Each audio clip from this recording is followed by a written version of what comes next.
안녕하세요. 알찬 방송 그리고 밝은 방송 여러분과 함께하는 최후의 오크의 경제 이야기입니다.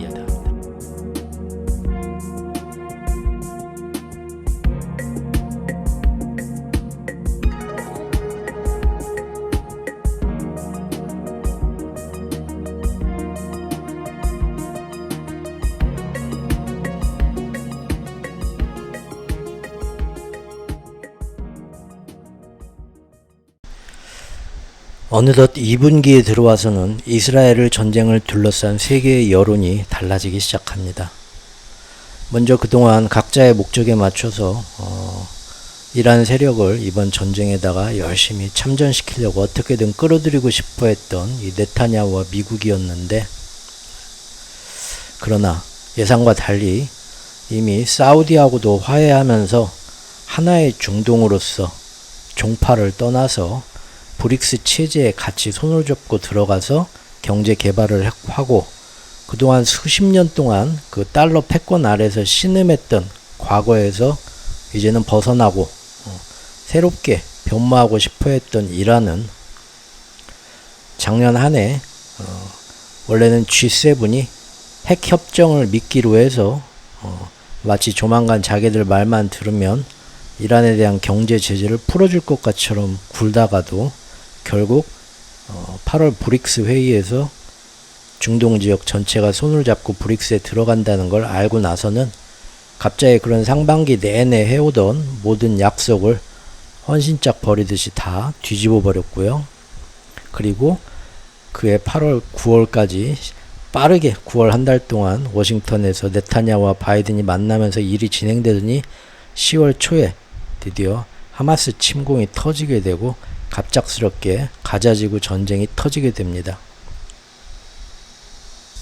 그 후에 이스라엘은 끊임없이 이란의 무장 세력을 자극하면서 팔레스타인 가자지구 안에서 민간인 학살과 인종 청소를 이어갔지만, 그럼에도 불구하고 이란은 지금까지 지난 역사에서 보여주지 않았던 정말 최고의 인내심을 보여주면서 끝까지 그 중동 확전에 발을 들이지 않으려고 굉장히 노력하는 모습을 보이게 됩니다. 예전에 만들었던 작년에 팔레스타인 중동 전쟁의 배후 세력들의 각각 어떤 자신들만의 생각을 가지고 복잡하게 움직이는지 국제정세의 체스판 같은 모양을 한번 다뤘었고요. 그리고 이란은 예전에 우리가 알던 모습과 달리 무력으로 보복 대응을 취하기 전에 일단 국제사회 UN 같은 데에 먼저 나가가지고 행동으로 옮기기 전에 먼저 지금 벌어지고 있는 일의 부당함, 자기들의 억울함, 이런 것을 국제사회에 호소하는 그런 외교전으로 계속 작년부터 지금까지 노력을 하게 됩니다. 그리고 이러한 노력이 계속되는 와중에 시간이 지나면서 점점 초반 분위기와 달리 국제사회 안에서도 전쟁의 모습을 면밀히 들여다보면서 이스라엘에 있는 극렬 시오니즘 우파와 그의 정치 하수인인 네타냐후에 대한 여론이, 원래 그 전부터 네타냐후가 한번 쫓겨나기 전에, 실각되기 전에, 전쟁이 일어나기 전에 정권을 잡았을 때, 예전 트럼프가 1차 정권 잡았을 때처럼 그때 당시 국제사회에서 굉장히 많은 문제를 일으켰고 그에 대한 여론이 원체 안 좋았던 터라, 안타까운 게 그런 대단한 소식들을 우리나라엔 전혀 전해지지 않았고 이스라엘과 팔레스타인의 관계에 대해서 아는 사람도 거의 없죠.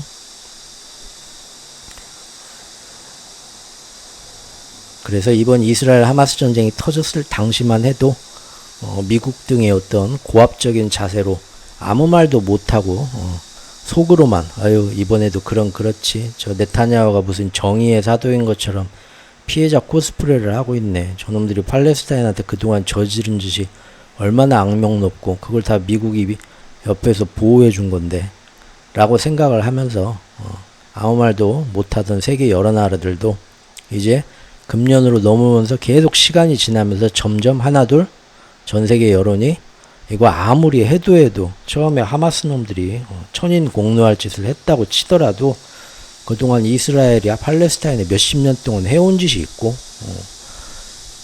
그리고 지금 이번 전쟁도 보니까 아무리 이스라엘이 당했다 할지라도 이미 그에 대한 충분한 보복을 몇 배로 했음에도 불구하고 끝까지 계속 팔레스타인 인종 청소 쪽으로 도를 넘어 나아가고 있다. 여기에 대한 비난 여론이 점점 거세지게 되었고요. 그리고 심지어 미국 사회 안에서도 그런 여론이 커지면서 오히려 반대로 초반 분위기와 달리 반유대 운동으로 점점 일이 번지게 되었습니다.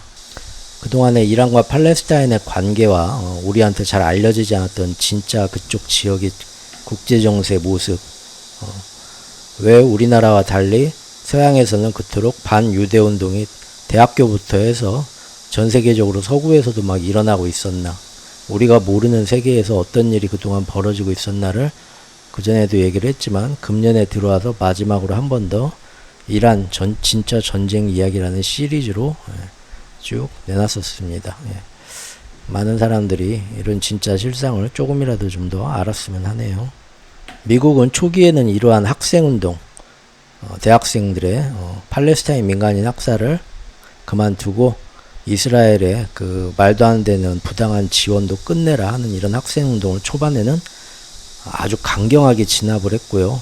주동자들, 학생운동 주동자들을 전부 블랙리스트에 올리면서 심지어 그것을 동조하고 방조한 대학 총장들까지도 전부 사퇴시키는 등 공산당 천안문 사태 저리 가라 하는 강경 대응을 이어갔지만 이것은 오히려 바이든과 민주당에 대한 젊은 사람들과 어떤 기존 지지 세력들까지도 많이 등을 돌리게 만드는, 그들의 지지율을 크게 떨어뜨리는 쪽으로 지금 결과가 나와버렸고, 오히려 시간이 지날수록 학생들 운동은 진압을 했어도 국제사회에서 좀 더 많은 나라들이 점점 미국하고 이스라엘 편을 초반과 달리 안 들어주고 다 등을 돌리고 그들을 비난을 해서 결국 나중에는 미국하고 이스라엘만 끝까지 이스라엘에 대한 제재안이나 이번 전쟁에 대한 어떤 성명서를 국제사회 유엔 안보리 같은 데서 채택할 때 오직 반대표를 던지는 건 이스라엘하고 미국밖에 없고,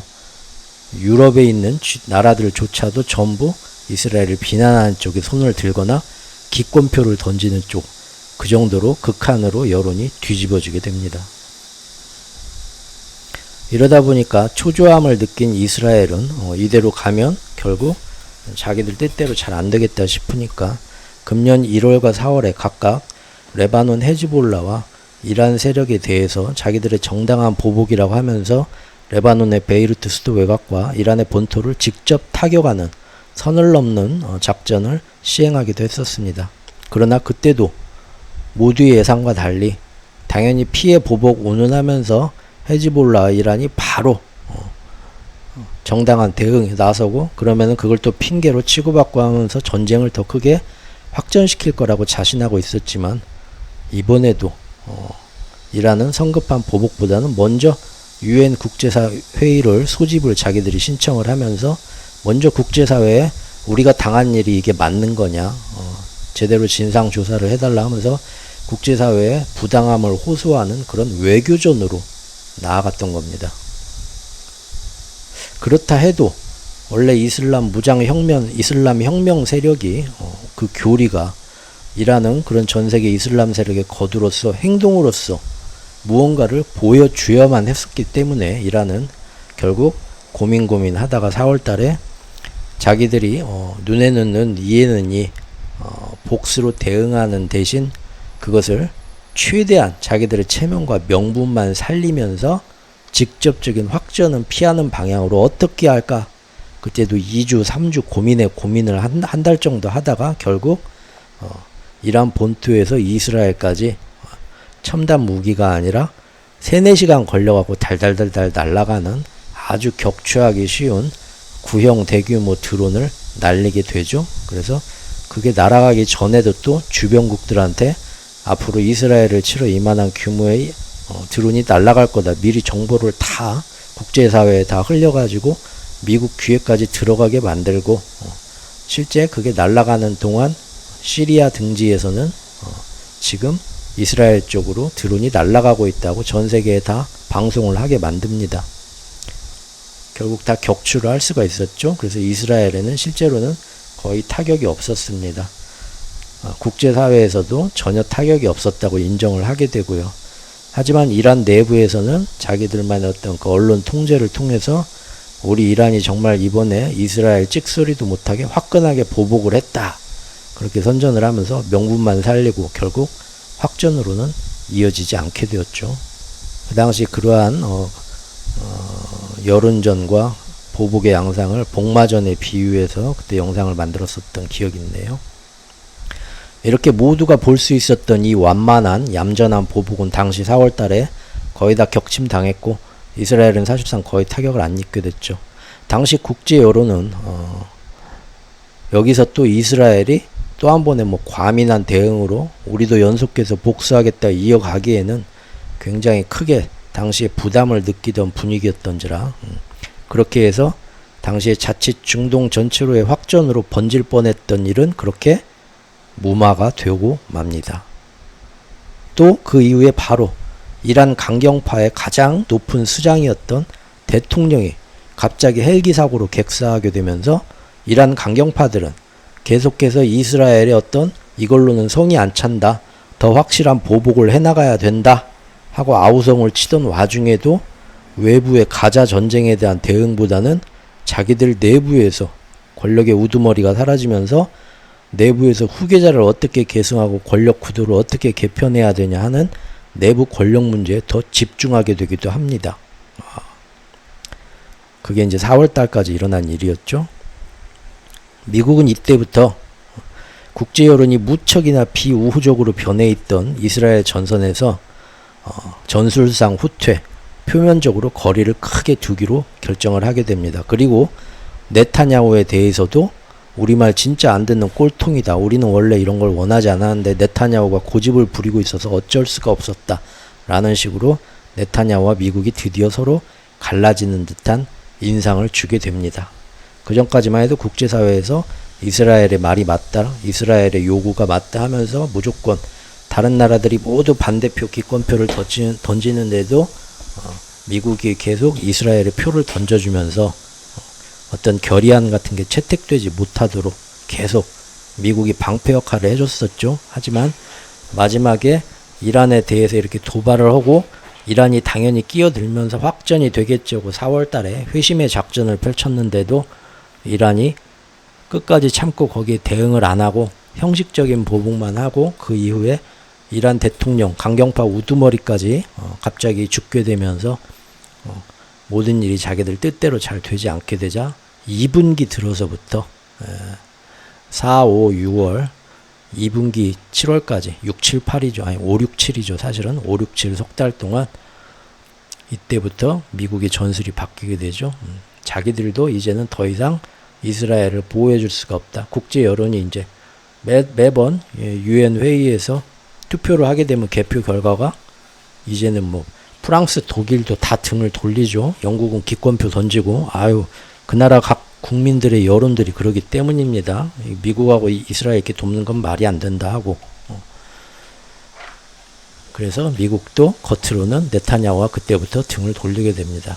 그러면서 5월, 6월, 7월 동안은 뭘 하게 되냐면 바이든과 민주당은 그동안 이스라엘 지지하면서 자기들한테 떨어졌던 선거 지지율, 선거운동에 더 집중을 하게 되고요. 대신 그 석 달 동안 뭘 하게 되냐? 우크라이나 전선에 대해서 장거리 타격무기 지원 제한 등을 다 없애고 또 나토하고 아시아 국가들을 군사협약으로 묶으면서 중동이 아닌 유럽과 아시아 전선을 키워나간 데 더 집중하게 되었던 것입니다. 자, 이제 2분기에 전술상 서로 헤어진 것처럼 연극을 하면서 거리를 두었던 미국과 이스라엘의 모습을 살펴보겠습니다. 예전에 지금도 뭐 전세 사기, 뭐 빌라왕 그런 얘기 나오지만 저 젊었을 때부터 이런 일은 전국에 비일비재했습니다. 비일비재하였고 실제 제가 당한 적도 있었습니다. 저 젊었을 때, 30대 때. 그때는 이런 걸 모르다가 뭐 제가 뭐 큰 돈을 날린 건 아니고 그때 한 1,500만 원 정도 날렸던 것 같은데 어디 작은 저기 오피스텔에 전세로 들어가 있다가 그 조금 이제 일부는 받고 일부는 날린 거였는데 그때 그 오피스텔 대형 오피스텔이었는데 라인별로 막 10채, 20채씩 동시에 한 놈한테 그렇게 사기를 당했어요. 그래가지고 어떻게 하다 보니까 그 입주자 대책 회의에서 제가 거기 이제 장으로서 선출이 돼가지고 또 그 나이에는 또 굉장히 제가 정의감 넘치는 청년이었기 때문에 어떻게든 내 돈뿐만 아니라 다른 사람들 돈 뭐 다 막 억울한 사정들이 있더라고요. 가정사 얘기 들으면 눈물 쏙 빼놓고 그래서 최선을 다해서 한번 뭔가 해봐야겠다. 그런 마음으로 당시 매달려가지고 거의 뭐 경찰에만 맡기지 않고 진짜 온 제가 할 수 있는 일을 다 동원하고 사방에 사람들 탐문 조사하듯이 쫓아다니면서 어떻게든 법적으로 받아낼 수 있는 것 외에 최대한 더 받아내려고 굉장히 막 한 달 정도 노력을 했던 기억이 나는데요. 그때 그 사기꾼 놈들의 수법에 대해서 다 알게 됐습니다. 공부를 하고 쫓아다니다 보니까. 그리고 그것이 어제 오늘 일이 아니라 몇십 년 전부터 사기꾼들이 교도소에 수감되면 지들끼리 알려주는 노하우고 나와서도 법이 솜방망이 쳐버리니까 그 짓을 배운 대로 또 그대로 하고 걸리면 또 들어가서 그냥 몇 년 살다 나오고 몇 년 살다 나와도 몇십 년 동안 일해도 못 버는 돈을 한 번에 다 벌 수 있으니까요. 그렇게 된다는 걸 알고 참 개탄했던 것 같은데 그 후로 또 몇십 년이 지났는데 지금도 대한민국에서 하나 바뀐 게 없습니다. 근데 그런 사기꾼들 보면 물론 이제 사기꾼들 말고도 어쩔 수 없이 열심히 사업 한번 해보려고 해도 잘 안 돼가지고 큰 채무를 지게 됐을 때 어쩔 수 없는 그런 안타까운 경우도 있지만 제가 얘기하는 그 사기꾼들의 경우만 봤을 때 전세 사기 치는 놈들 바지 사장 안 치고 농협에 어떤 그 대출한 놈 하나 껴가지고 작업을 치게 되는 이놈들 보면은 미리부터 자기 재산 하나도 없습니다. 신용불량자이고 그리고 부인하고도 서류상으로 다 이혼이 되어 있더라고요. 그럼 계속 같이 살고 애들 키우고 하는데도 그 상태를 그냥 계속 유지를 해요. 그렇게 해서 자기들이 뭔가 일이 잘 안 되게 돼갖고 추심 같은 게 들어오게 될 때 자기는 신용불량자라는 명목으로 모든 서류를 다른 바지 사장을 앉혀갖고 법적으로 처벌받을 근거도 다 피해가고 미리 다 안전빵으로 해놓는 거죠. 그리고 거기에 대해서 재산 같은 거 추적 같은 거 들어올 때도 부인하고는 모든 그 자기 재산 명의를 부인하고 장모님이나 다 그쪽 명으로 해놔 돌려놓습니다. 그래서 법적으로 서류상으로는 자기는 재산이 하나도 없어서 민사 그런 걸로 해가지고 뭔가 더 찾아먹으려 해도 받을 것도 없게 만들고요. 또 저같이 이를 갈고서 그 사람의 약점을 최대한 찾아서 숨겨진 재산을 받아내고 경찰 형사들보다도 더 뭔가를 알아내가지고 그 사람하고 협상을 걸어서 우리의 뭔가를 더 내놔라 요구하면서 정말 이렇게 그때 목숨 무서운 줄 모르고 제가 그랬어요. 근데 뭐 어떤 뭐 신변의 위협은 안 받았는데 회유를 많이 받았습니다. 저한테 와가지고 내 보증 전세 보증금과 서운하지 않게 찾아줄 테니까 그냥 적당히 경찰하고 형사에 맡기고 여기서 끝내라라는 회유도 받았었고 또 입주자들한테 일일이 그 비상대책위원회 입주자들한테 일일이 전화를 돌려서 자기 이제 없는 사정 거짓말로 막 힘든 척 하면서 당장 근데 급한 돈 조금은 변통할 수 있는데 내가 특별히 당신 것만 보증금만 일단 채워주겠다. 그러니까 그 모임에서 나와라. 이런 식으로 회유하고 그런 일은 참 많았던 것 같아요. 결국 많이는 못 받았고요.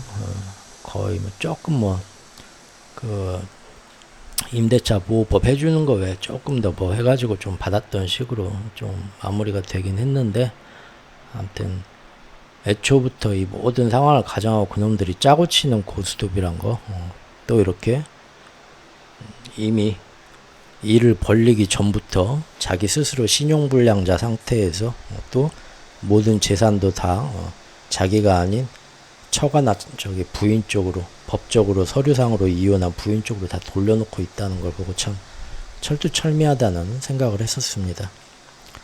왜 이런 얘기를 하냐면요. 지금 2분기 들어가지고 앞서 설명드린 것처럼 이러저러한 이유로 미국이 이스라엘과 굉장히 사이가 틀어진 것 같고, 틈만 나면 바이든이 와 네타냐후 이 개새끼 소새끼 하면서 막 그런 얘기까지 한 게 막 언론에 흘러나오죠.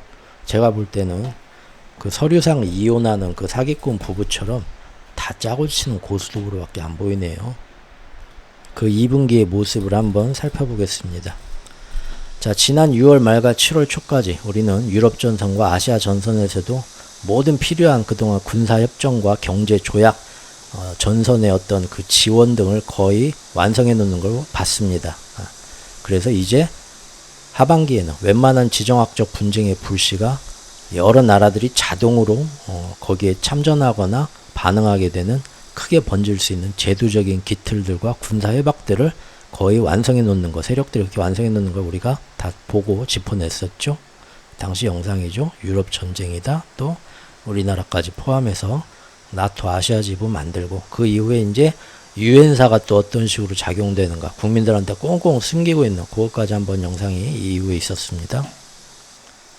이렇게 2분기 때는 잠시 중동 전선에서 손을 떼는 것 같았지만, 대신 유럽 전선과 아시아 전선에서 할 일을 다 끝내버렸고요. 그리고 그 일이 7월 중순까지 끝나게 되니까, 이게 한 7월 10일까지인가 끝났었죠. 나타나는 시간상의 어떤 그 타임라인을 보면 그 이후에 이제 제가 그 당시 영상 만들면서 그랬었죠. 유럽하고 아시아 전선 완성했는데 이제 중동 전선 절대 버릴 리는 없다. 단지 좀 일이 안 풀리니까 밀어놓고 유럽 전선과 아시아 전선부터 완결해 놓은 거다. 그리고 이거 반드시 이어서 붙일 거다. 어떻게든 또다시. 우리가 그때 그렇게 봤었죠. 그리고 그 다음에 일어난 일이 뭡니까?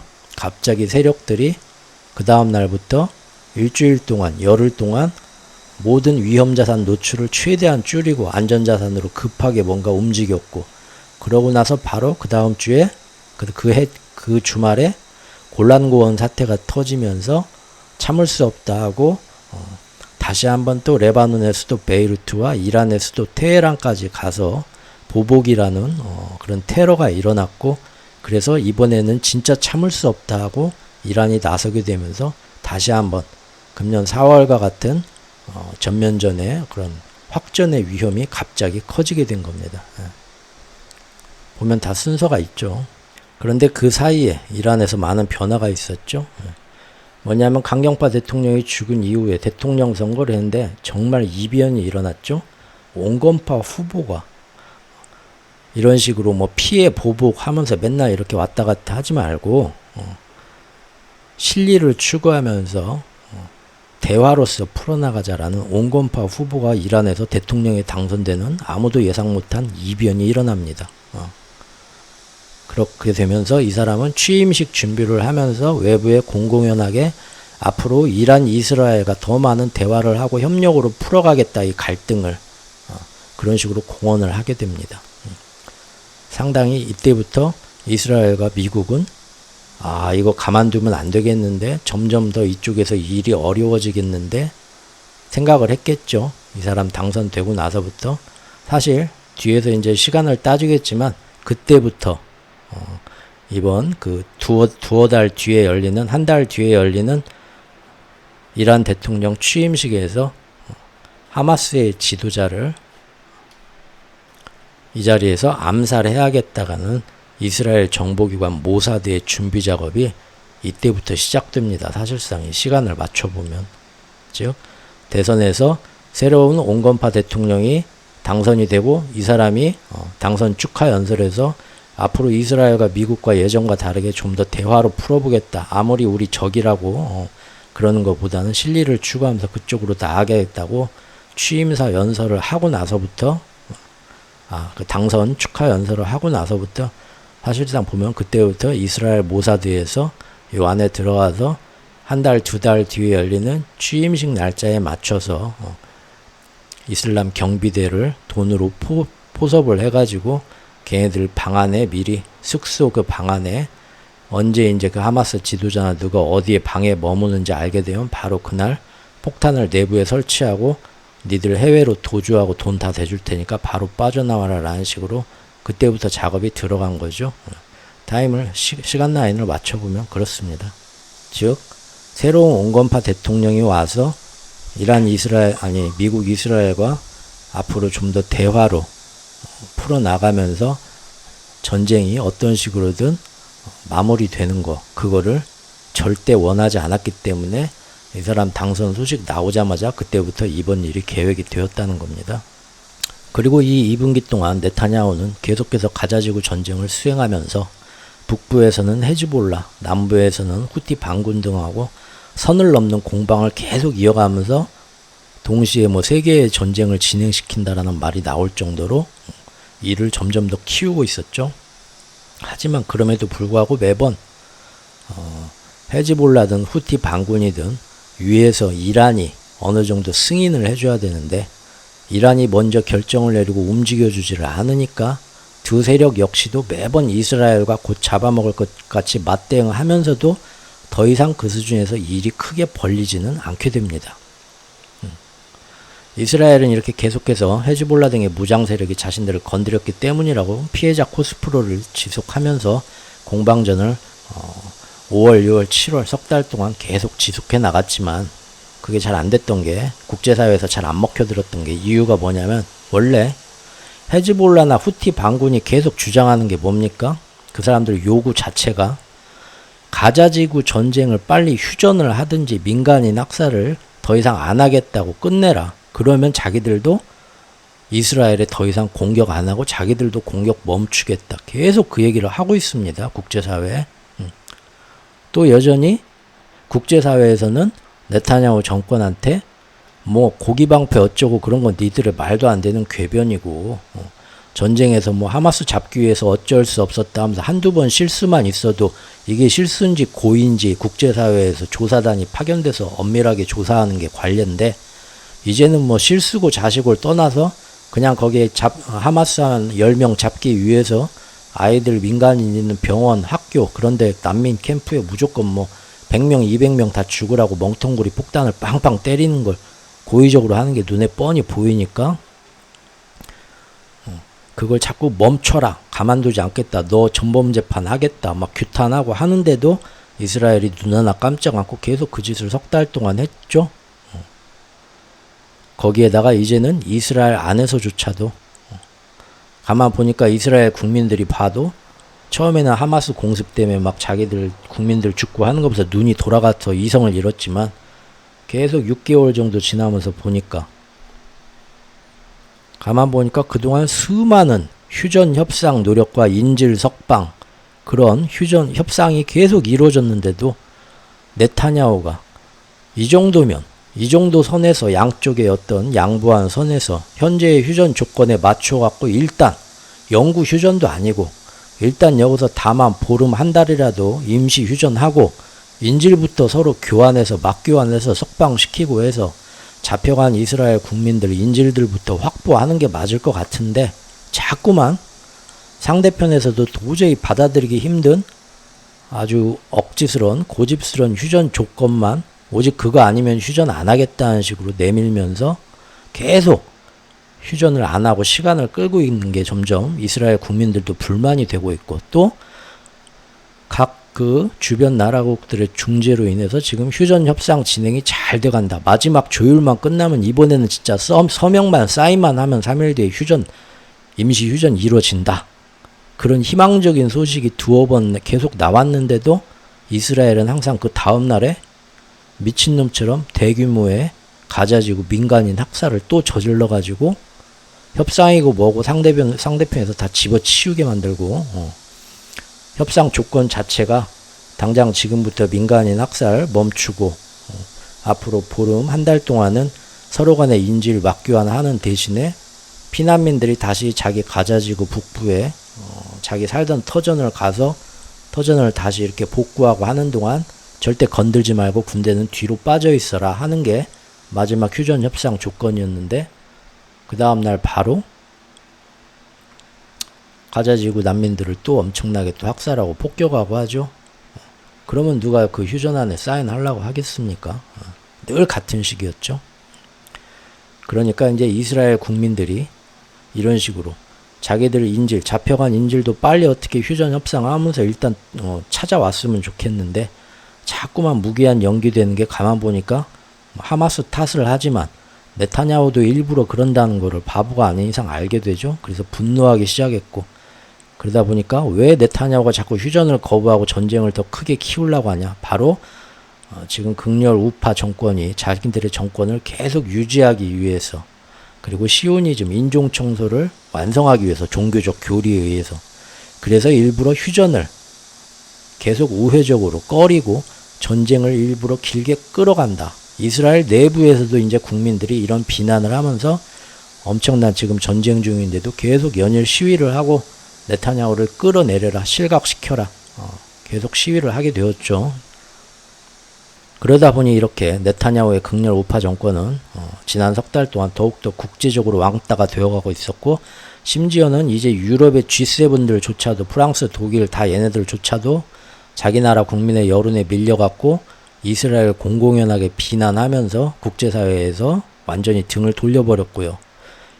G7이 먼저 저렇게 등을 돌리니까 그전에는 미국과 G7 눈치 보느라고 아무 말도 못하고 따라가기만 했던 우리나라 같은 나라들도, 대한민국마저도 언제부턴가 갑자기 국제무대에서 표결을 하는데 슬슬 이스라엘을 비난하고 이스라엘을 옹호하지 않고 당장 무조건으로 휴전부터 하라는 그런 다른 나라의 그런 입장에 맞춰서 우리도 표를 던지기 시작했죠. 암묵적으로. 예. 이처럼 2분기를 지나오면서 그동안의 그 국제사회의 분위기 변화가 상당히 인상적으로 변하게 됩니다. 즉 이제는 이스라엘 내부에서조차도 네타냐후 정권에 많이 등을 돌렸고요. 그래서 이제 어떻게든 확전은 안 되고 있는 상황에서 가자 전쟁은 이제 그 남북 꼭대기까지 그냥 밀을 만큼 밀었잖아요, 이제. 여기서 뭐 하마스를 완전히 최후의 1인까지 작살낸다 하는 거는 그거는 말도 안 되는 불가능한 일이고, 이 정도면 충분히 진짜 할 만큼 다 했습니다. 원 없이. 그래서 더 이상 이제 더 할 것도 없이 이번 가자 전쟁은 조만간 어떻게 해서든 마무리가 될 거다. 왜냐하면 사실 하마스가 뭐 여기서 뭐 전세를 뒤집을 수 있겠습니까? 전세를 뒤집긴커녕 초반부터 제대로 된 반격 한 번도 못했죠. 워낙에 그 차이가 나니까요, 전력이. 외부에서 이란이 도와주지 않으면 뭐 절대 이길 수 없는 싸움이죠. 그래서 이제는 결국 언젠가는 이스라엘이 이 정도만 할 만큼 했다고 종전 선언을 하거나, 아니면 적당히 국제사회의 압력과 이스라엘 내부 국민들의 압력 때문에 결국은 휴전을 하게 될 거다. 하마스도 더 이상 버텨봤자 의미가 없으니까 많이 양보하면서 결국은 휴전을 원할 것이다. 휴전밖에 방법이 없고 전세를 뒤집을 방법도 없으니까요. 그래서 다들 조만간 어쨌거나 저렇게 난리를 쳐도 전쟁은 조만간 마무리가 될 것이다 라고들 생각을 하고 있었고요. 7월까지만 해도요. 그리고 전쟁이 그런 식으로 휴전이 되든 종전이 되든 마무리가 되면 그때 이제 네타냐후는 국민들한테서 이제 임시정부, 임시내각이 전쟁 내각이 끝나면서 끌려 내려오겠죠? 실각하게 될 거고. 그러면 이제 국제사회에서는 걔를 이제 끌고 와서 전범재판대에 세우고 제대로 이제 단죄를 하겠다. 확실하게 이런 순서로 갈 거라고 다들 믿어 의심치 않는 상황이 7월 중순까지 이어지고 있었습니다. 미국 역시도 재작년 우크라이나 전쟁 때하고 다르게 이번에는 국제적 선동이 먹혀들지 않았죠. 제가 항상 배우가 안 좋다고 했죠. 젤렌스키와 다르게 네타냐후는 이미 전 세계적으로 빌런이었습니다. 우리만, 대한민국만 모르고 있지, 그동안 수많은 그 팔레스타인 사람들한테 저지른 몇십 년 동안의 만행이 오히려 이스라엘의 히틀러다라는 그런, 외국에서 서구에서는 꾸준히 그런 만평과 기사들이 계속 나올 정도로 이번 하마스 일 터지기 전부터 그쪽의 악명은 대단히 높았죠. 그래서 이제 2분기부터는 미국도 무척이나 국제 여론에 신경을 쓰면서 여론을 통해서 미국의 외부 이미지를 바꿔나가기 시작했죠. 즉 처음에는 악의 축, 테러 세력에 대해서 이스라엘과 혈맹으로서 끝까지 같이 싸우겠다 하면서 이스라엘을 옹호해주고 보호해주는 입장이었지만 2분기부터는 정확히 4월 달에 그 도발이 먹히지 않고 나서부터는 미국은 네타냐후와 등을 돌리고 이거 잘 안되네 하면서 인도적인 차원에서 우리는 학살 방지에 더 노력하겠다 선언을 하면서 어떻게 해서든 미국이 주도해서, 그전에는 중국과 러시아가 오히려 협상을, 휴전을 주도하는 입장이었죠. 4월 전까지만 해도 미국은 하마스 다 때려잡는 이스라엘을 옹호한다면서 국제사회에서 표를 던져주고, 오히려 중국이 나서갖고 이게 기회다 하면서 자기들이 국제사회의 평화 중재자인 양, 미국은 싸움꾼이고 우리가 진짜 인류 국제사회 평화에 우리가 앞장서는 모습 같지 않냐 하면서 여론을 얻어가고 있었거든요. 근데 이제 2분기부터는 안 되겠다 싶으니까 미국이 그 역할을 크게 하고 나서기 시작했죠. 그래서 어떻게 해서든 우리 미국의 주도로 휴전을 완성시키겠다 하면서 그때부터 토니 블링컨 장관이 하루가 멀다 하고 중동 지역을 계속 순방을 하면서 이집트, 카타르 등과 달리 계속 몇 차에 걸친 휴전 테이블을 만들어서 계속 진행을 시키게 됩니다. 그러면서 이제 이렇게 미국은 어떻게 해서든 휴전을 하고 전쟁을 끝내려고 우리가 이렇게 노력을 하고 있는데 정작 왜 안 되냐? 네타냐후가 도저히 우리 미국 말도 안 들으면서 저렇게 고집만 부리고 있어서 우리도 참 힘들다, 이런 이미지를 계속 여론전을 하게 됩니다. 이런 정황만 돌이켜보면 결국 이제 중동 전선은 하반기 들어서는 어떤 식으로든 결국은 정리가 될 것만 같은 모습이었습니다. 그래서 실제로 언제부턴가 자산시장에서는 더 이상 중동 전쟁을 눈 하나 깜짝하지 않고 더 이상 위험 요소로 보지도 않는 그런 분위기가 생겼죠. 중동에서 뭔 일 터졌다 해도 이제는 그런 거 아유 어쩔까 하고 두려워하지도 않죠. 그리고 급기야 얼마 전 네타냐후는 국제사회에서 미국마저도 이제 더 이상 이스라엘 우리가 이렇게 못 해주겠다고 확실하게 등을 돌리는 분위기가 나오니까, 야 미국이 안 도와줘도 아무 상관없다 하면서 네타냐후가 우리 이스라엘 혼자서라도 이 신이 내린 성전을 끝까지 완수하겠다고 선언하고 나서오면서 셀프 국제 왕따를 선언하기도 했었죠.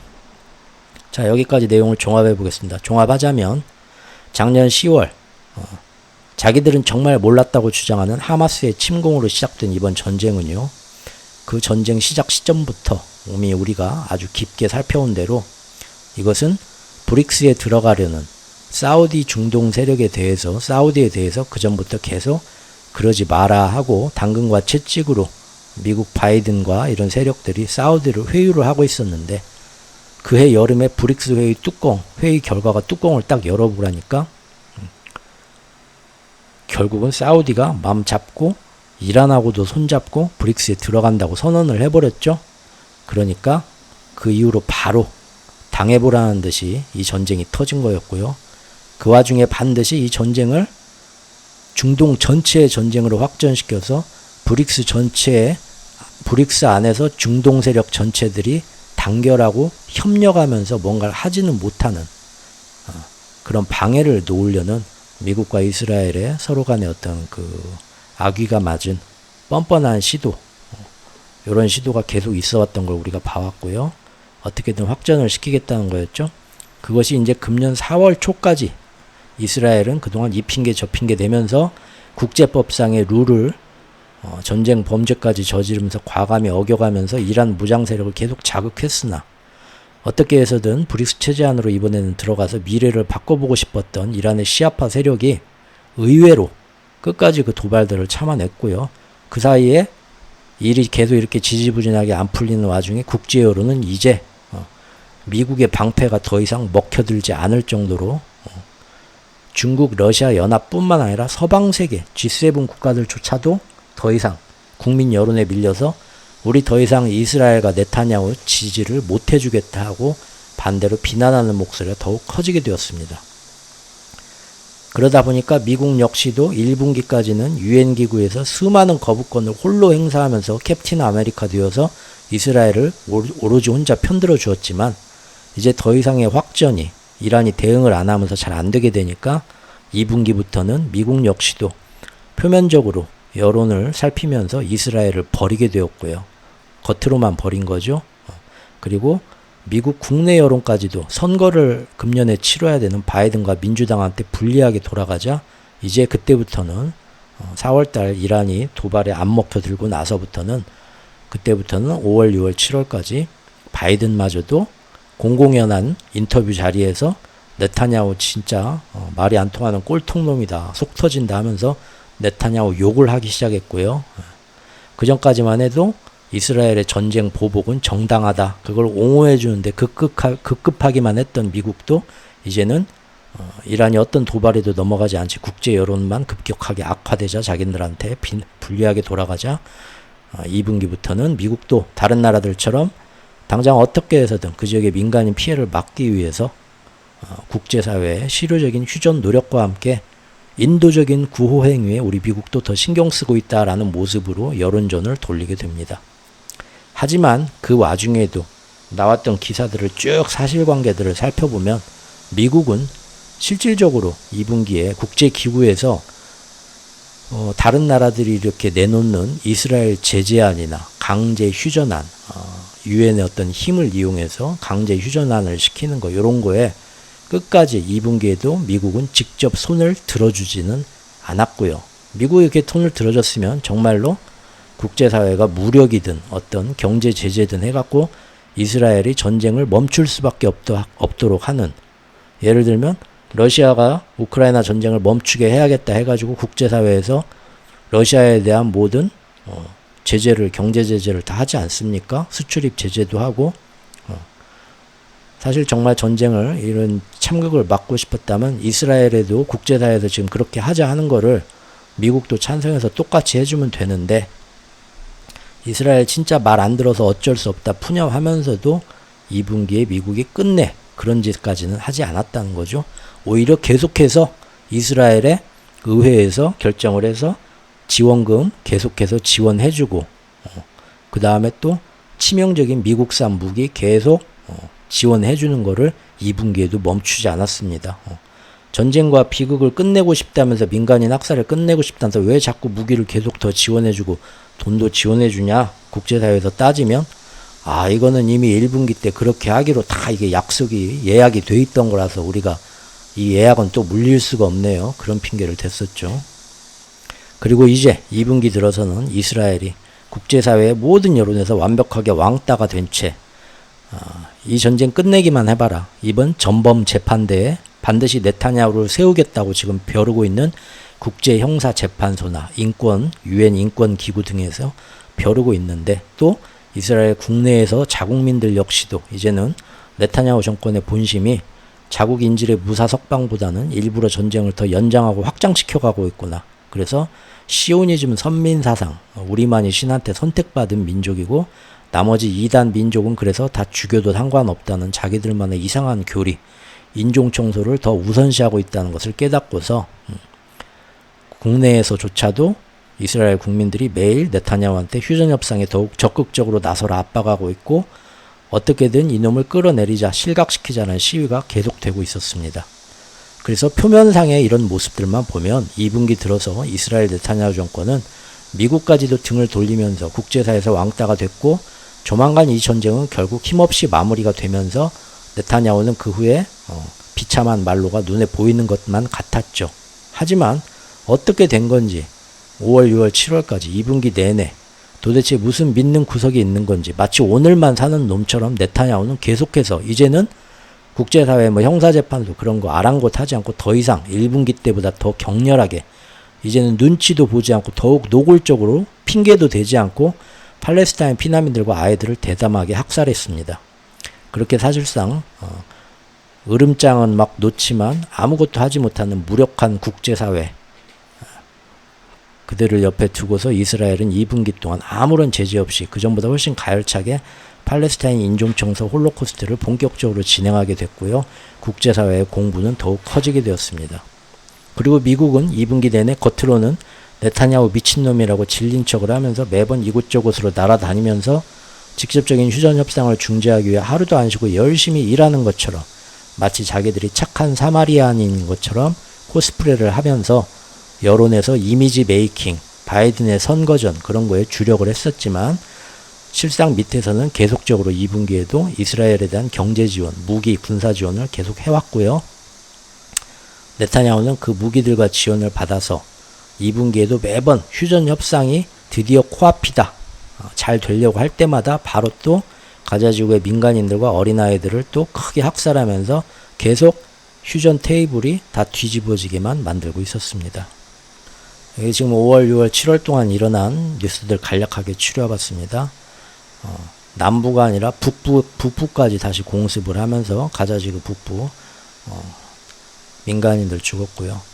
국제 적십자사 그 사무실 주변도 포격을 해가지고 국제사회 원조 같은 거 못 들어오게 또 다 이런 사건도 또 저질렀고요.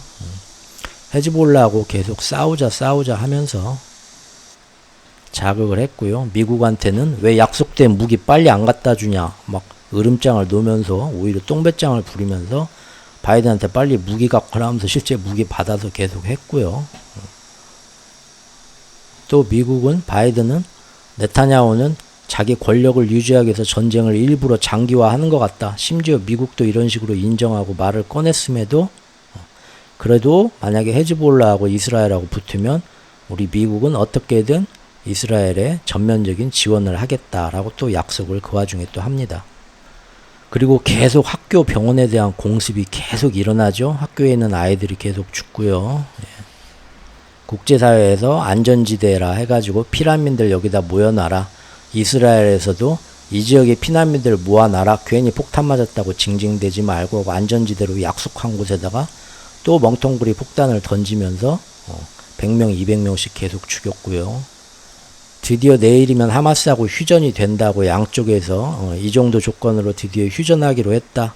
양쪽에서 다 좋은 얘기가 나오면 꼭 그 다음날 가자지구 공습에서 또 민간인 몇십 명 학살해가지고 바로 그 전날 휴전 협상이 중단되게 만드는 이런 기사들도 있고요. 미국한테 받은 멍텅구리 폭탄이라고 하죠. 벙커버스터. 그 안에 숨어있는 하마스 10명 잡겠다고 반경 20-30m 오폭이 되면서 아주 반경 100m 다 죽는 멍텅구리 폭탄 던지면서 한 번에 던질 때마다 몇백 명이 죽고 다치게 만드는 폭탄 계속 던졌죠. 그 이후에 또 안전지대 공습에서 휴전 협상이 또 중단됐고요. 그러다 보니까 2분기 내내 눈에 보이는 이런 짓을 저지르면서 이런 평가들이 나왔죠. 전투에서는 이스라엘이 승리하고 있을지 몰라도 전쟁에서는 지고 있다. 뭔 얘기냐? 여론들이 점점 이스라엘에 대해서 더 안 좋아진다는 거죠. 또 가장 최근에는 여학교를 또 공습을 해가지고 또 아이들이 죽었고요. 이스라엘 내부에서는 가만 보니까 인질 구하는 것보다 저놈들 팔레스타인들 씨를 말리는 게 더 중요하다 주장하는 그 극렬파들 보니까 그 극렬파들 정치인들과 종교인들이 다 지들은 군대를 안 가더라. 하느님의 군대가 돼서 다 때려 죽이라 하면서도 지들 아들들은 다 해외로 피신시키고 이 극렬 우파 종교는 우리는 하느님의 경전을 가르치는 유대교의 경전을 가르치는 성직자니까 군대 안 가도 된다면서 징집을 다 면제받고 있더라 이거죠.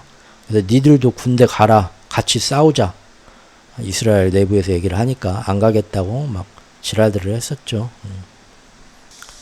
자, 여기까지가 2분기까지의 전쟁의 모습이었습니다. 그리고 지금 7월 말에 일어난 곤란 사태 사건부터 해서 지금 바로 오늘까지 일촉즉발의 전면전 위험으로 치닫고 있는 상황은 어떻게 지금 우리가 언론에서 알려준 것과 달리 그 밑에서 어떤 숨은 힘의 역학으로 인해서 지금 진행되고 있는지 한번 적나라하게 또 살펴보겠습니다. 진짜 전쟁의 모습이 뭔지 한번 보시죠.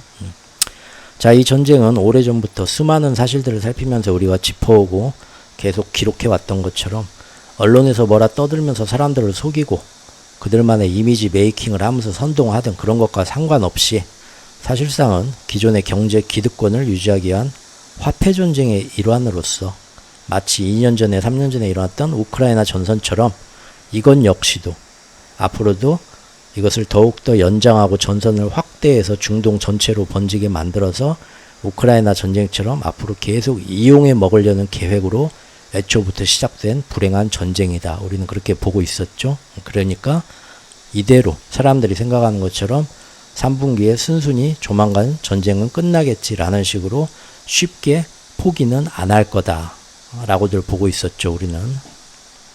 즉 겉보기에는 미국과 이스라엘이 서로 의가 상해서 등을 돌리고 이제 국제적 왕따가 된 이스라엘은 조만간 가자지구 전쟁이 어떤 식으로든 마무리만 되면 자연스럽게 네타냐후는 실각하고 국제사회한테서 제재를 받을 것처럼 보이는 상황이었지만 사실상 네타냐후 정권은 지난 2분기 내내 계속해서 가자지구의 팔레스타인 난민 학살을 이제는 더욱더 노골적으로 국제사회의 눈치는 전과 달리 더욱더 아랑곳하지도 않으면서 이제는 전쟁 범죄의 사실 은폐나 핑계도 없이 그냥 하마스가 피난민들을 저렇게 고기방패로 삼고 숨어있으니까 우리도 어쩔 수 없이 다같이 죽인다는, 사실 지난 역사에서 극악무도한 전쟁 전범들이나 했던 뻔뻔한 주장을 계속하면서 인종청소와 학살을 아무런 제재나 견제도 없이 지속해서 더 악랄하게 계속해왔습니다.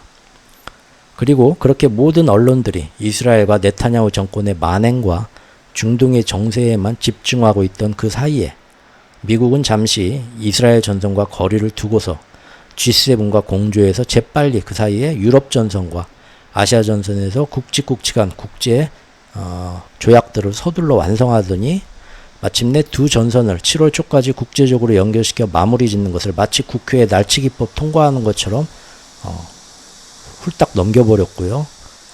이제 그 작업이 별다른 세계 여론의 반발 없이 순조롭게 끝나자 이제부터는 예전부터 유럽 전선과 아시아 전선 외에도 중동 전선까지 확대해서 세 개의 전선을 연결할 거다. 틀림없이 그들이 욕심이 그렇다. 그렇기 때문에 이제 중동 전선만 이대로 포기하고 버려두지는 않을 것이다 하면서 저랑 같이 계속 미심쩍은 눈으로 지켜봐왔었죠. 그러더니 아니나 다를까 7월 중순까지 저렇게 세팅을 하더니 바로 7월 말에 마치 기다렸다는 듯이 또 하나의 미심쩍은 일이 중동에서 터지게 됩니다. 바로 골란고원에 있는 축구장이 피격당해서 아이들 11명이 사망하고 민간인 한 30명이 부상당하는 일이 터지죠. 사진으로 보시는 이쪽이 골란고원인데요.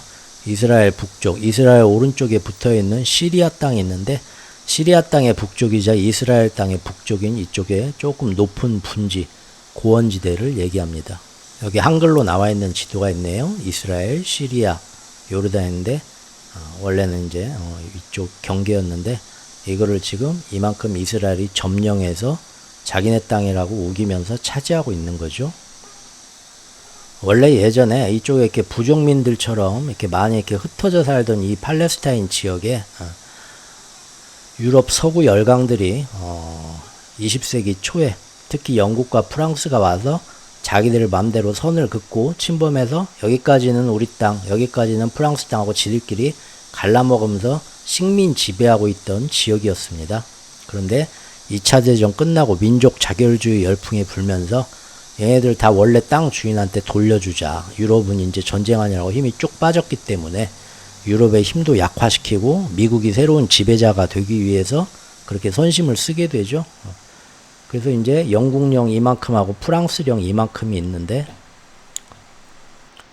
그거를 당시 이 지역에서 어떤 실제적으로 여기 살고 경제활동을 하고 있던 나라한테 양도해 주게 됩니다. 그래서 오른쪽 80% 땅은 이 당시 이제 시리아한테 양도를 해주게 되고 왼쪽 20% 땅은 이 당시 이쪽에서 활동하고 있던 이스라엘 정부에다가 양도를 해주게 됩니다. 영국은 이스라엘한테 이만큼 양도해주고 프랑스는 이만큼한테 자 니네 땅이니까 가져가라 하고 시리아한테 양도해주게 되죠. 2차 대전 끝나고요.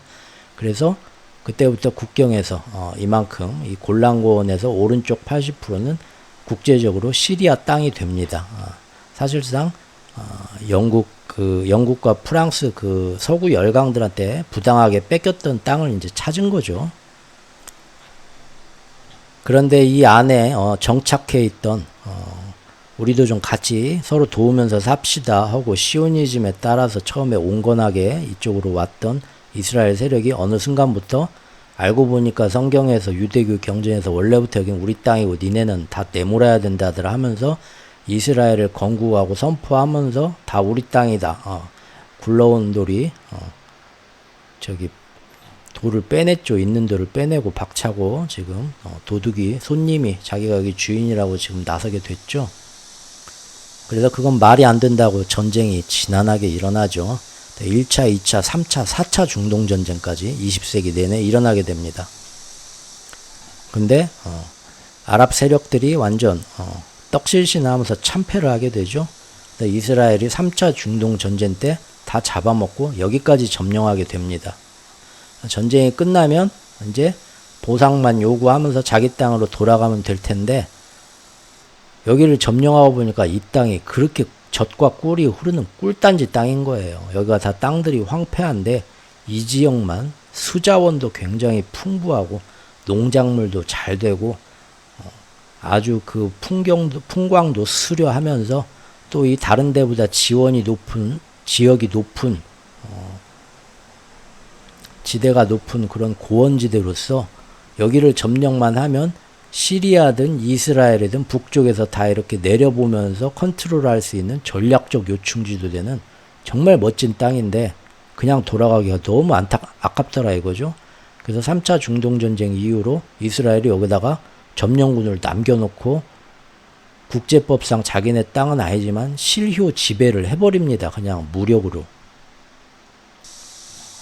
그래서 원래는 중동전쟁 3차 중동전쟁이 끝나고 나서 그때 덤볐던 뭐 이스라엘이나 뭐 요르단이나 이런 데도 다 막 밀고 들어가서 이스라엘이 점령을 했었죠. 하지만 끝나고 나서는 이제 적절한 보상을 받으면서 자기들은 후퇴하면서 예를 들면 시나이 반도 같은 거 다시 이집트한테 돌려주고 요르단에서 점령했던 데도 다시 돌려주고 후퇴를 했지만 여기는 너무 탐이 나는 거여서 여기는 후퇴를 안 하고 계속 지배하게 되는 게 골란고원이 지금까지 이스라엘이 무력으로 점령하고 지배하고 있게 되는 계기가 됩니다.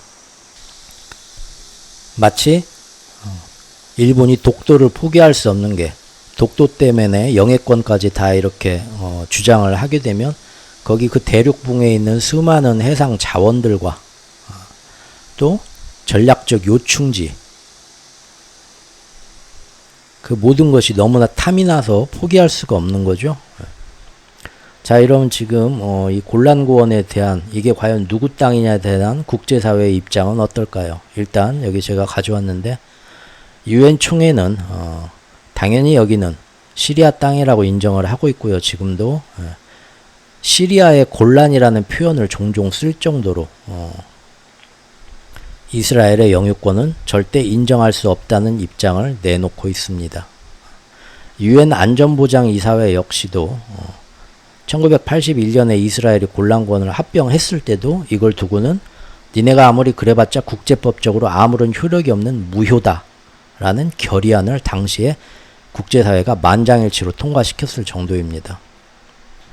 또 유엔 총회는 1999년부터 주기적으로 결의안을 계속 통과시키고 있는데 이게 뭐냐? 이 결의안의 내용이 골란고원에서 점점 이스라엘 사람들이 여기다가 탐이 나니까 자기들 주민들을 해마다 계속 이주시키고 협동농장 만들고 인프라 건설하고 하면서 우리가 계속 몇 년 동안 여기다 돈 투자하고 철도 깔고 뭐 여기 다 경제개발 해주고 했으니까 실질적으로 우리 땅이지 이제는 몇 년 동안 계속 살았으니까 그런 식으로 주장할 거를 우려해서 1999년부터 유엔에서는 정기적으로 계속 결의안을 만들어서 만장일치로 통과를 시키는데 그 내용은 이스라엘이 아무리 거기서 뭔 조치를 행해도 그들이 주장하는 모든 것은 국제법상 효력이 없고 전부 무효다라는 결의안을 정기적으로 통과를 시키고 있습니다. 여기에는 북미 국가, 유럽의 EU 국가 모두가 계속 찬성표를 다 던졌고요. 아니다 하고 거기에 반대하는 표는 전 세계에서 이스라엘 표 딱 하나뿐이었습니다. 그런데 이것이 한 표가 더 2017년부터 추가가 되는데 그게 누구냐? 당시에 도널드 트럼프였습니다. 도널드 트럼프가 집권하고 나서 유대인과 이스라엘한테 잘 보이려고 여기 가서 우리 미국도 골란고원이 이스라엘 땅이라고 인정을 하겠다고 표를 던져준 겁니다. 아무튼 그동안 이스라엘은 몇십 년 동안 여기다가 자기네 인구 10만 정도를 이주를 시켜가지고 원래 이 땅에 살던 시리아 원주민들 2만 명 정도하고 지금 여기에서 이스라엘 사람들 10만 명 정도가 살고 있습니다. 최근에는 이제 먹고 살기 힘들어지고 하니까 시리아 사람들이 여기가 젖과 꿀이 흐르는 땅이다 해서 더 많이 이주로 오고 있고 서로 간에 여기 지금 바글바글 하다고 합니다. 여기 또 독일, 튀르키예, 레바논, 시리아, 러시아, 프랑스, 캐나다, 영국, 일본 각각 어떤 입장인가도 제가 긁어왔습니다. 보면 다 마찬가지입니다. 아무도 여기 이스라엘 영토라고 인정을 안 하고 다 거부를 해오고 있다는 겁니다. 골란구원은 이렇게 전 세계가 다 인정을 안 해주고 반대하는데 불법으로 점령한 땅인데, 이건 뭐 러시아가 크림반도 자기네 땅이라고 지금 점령한 거 인정 안 해주는 것과 똑같죠?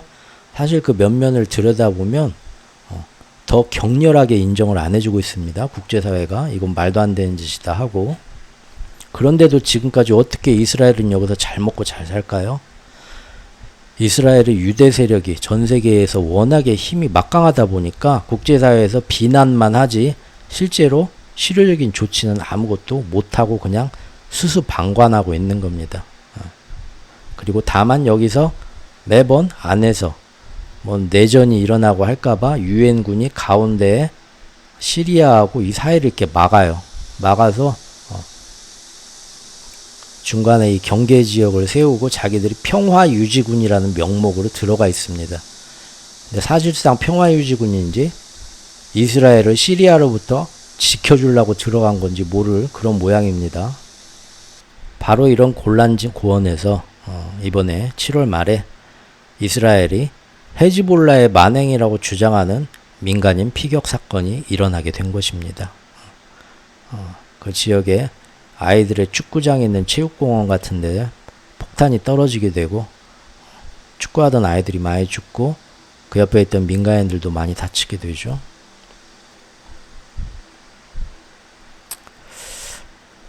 재밌는 건 헤즈볼라와 시리아 무장 세력들은 이곳에서 뭔가 그동안 매번 게릴라전이 일어나고 서로 뭐 로켓포 빵빵 쏘고 뭔 일 터질 때마다 서로가 앞장서서 이거는 우리가 저지른 일이다 성명을 발표하면서 스스로 자랑스럽게 자신들의 소행이라고 밝혀왔는데, 이번만큼은 어떻게든지 바로 그 다음날 이례적으로 우리가 한 게 아니다 공식 성명을 내면서 공격 자체를 부인하였습니다. 그럴 수밖에 없는 게 이스라엘 군사시설을 공격한 것도 아니고 민간인과 아이들만 있는 지역을 공격하게 된 건데, 이거를 만약에 자신들이 일부러 공습한다?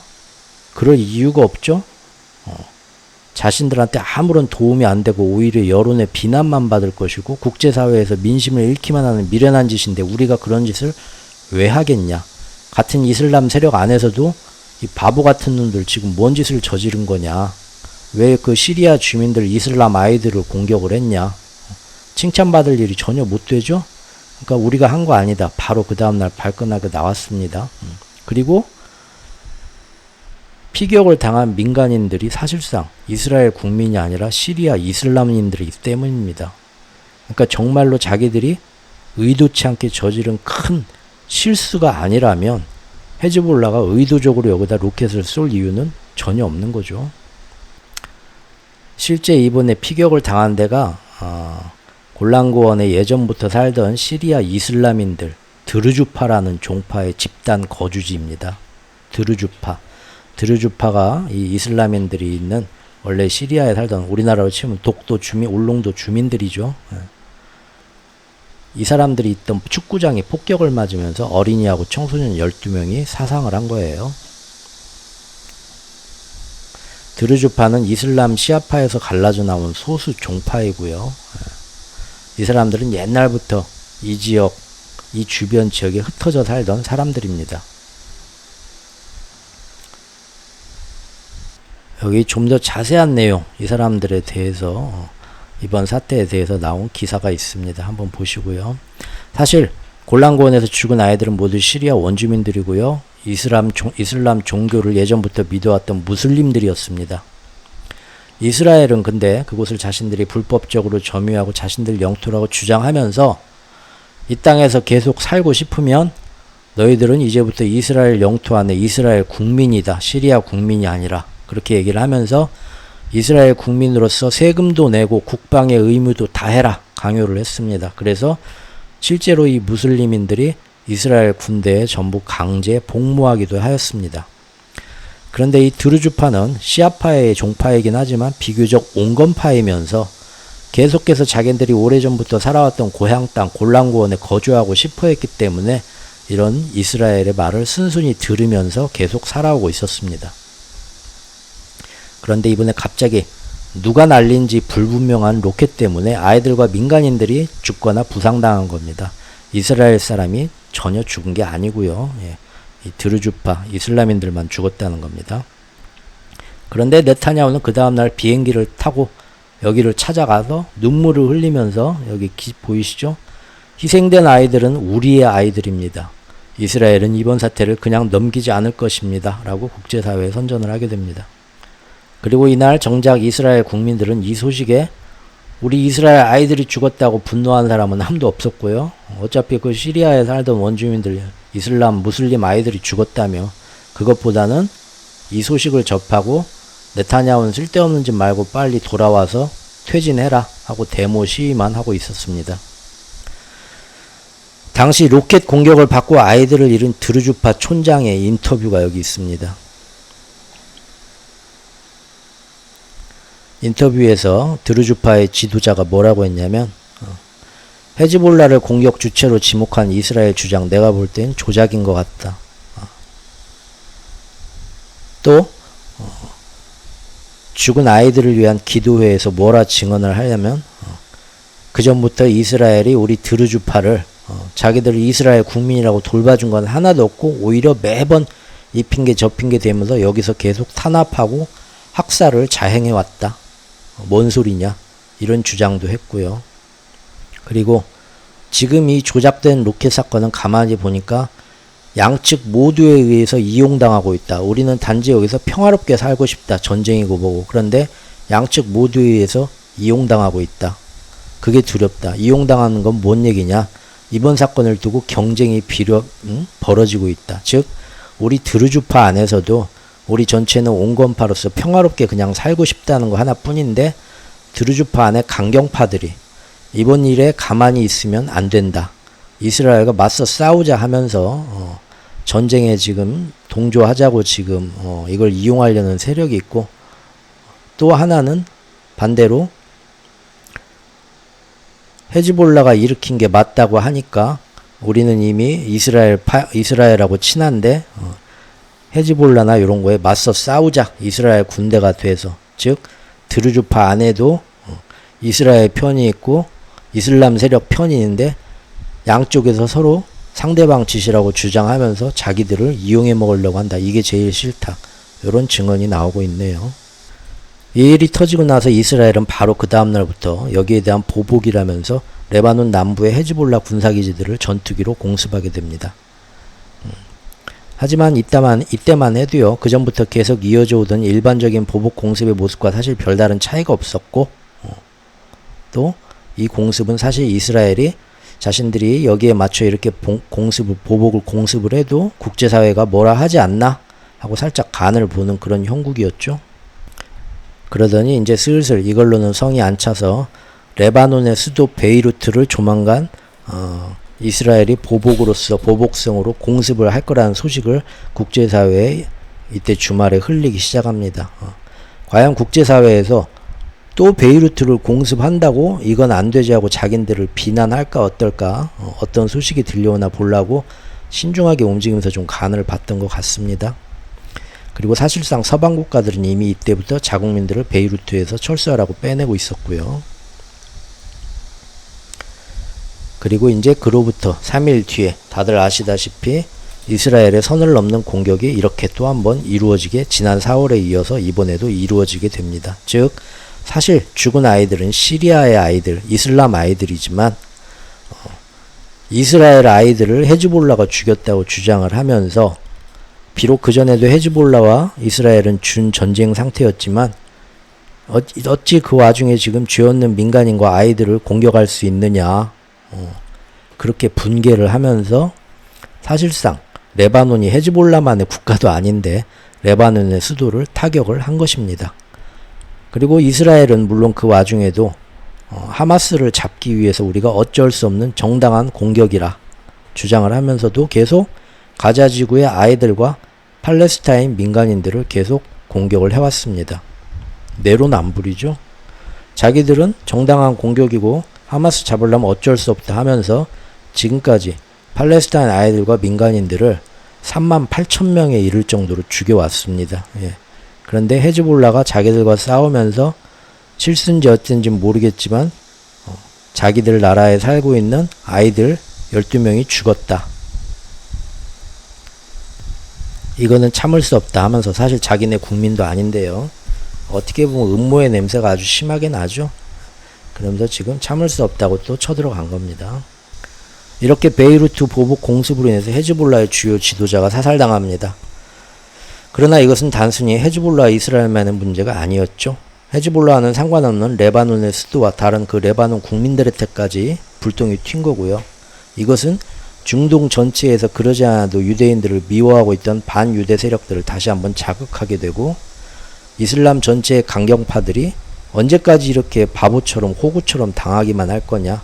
우리도 이 전쟁에 직접적으로 참전해서 이스라엘한테 본때를 보여주자 하는 그런 움직임이 일어나면서 한 번 더 이 일을 키워주기를 바라는 또 한 번의 도발임이 너무나도 명백한 모습이었습니다.